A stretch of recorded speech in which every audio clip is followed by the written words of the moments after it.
ಮದುವೆ ಕ್ಯಾನ್ಸಲ್ ಆಗಿದ್ದಕ್ಕೆ ಮನನೊಂದು ಕಚೇರಿಯಲ್ಲೇ ಯುವತಿ ಜೀವ ತೆಗೆದುಕೊಂಡಿರುವಂತಹ ಘಟನೆ ಕೆಆರ್ ಪೇಟೆ ತಾಲೂಕಿನ ಕಿಕ್ಕೇರಿಯಲ್ಲಿ ನಡೆದಿದೆ.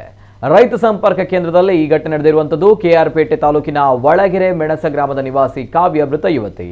ಈಕೆಗೆ ಕಳೆದ 15 ದಿನಗಳ ಹಿಂದೆ ಹಾಸನದ ಹುಡುಗನ ಜೊತೆ ಮದುವೆ ಫಿಕ್ಸ್ ಆಗಿತ್ತು. ಆದರೆ ಹುಡುಗನ ಮನೆಯವರು ಇತ್ತೀಚೆಗೆ ಮದುವೆ ಬೇಡ ಎಂದು ಏಕಾಏಕಿ ಕ್ಯಾನ್ಸಲ್ ಮಾಡಿದ್ರು.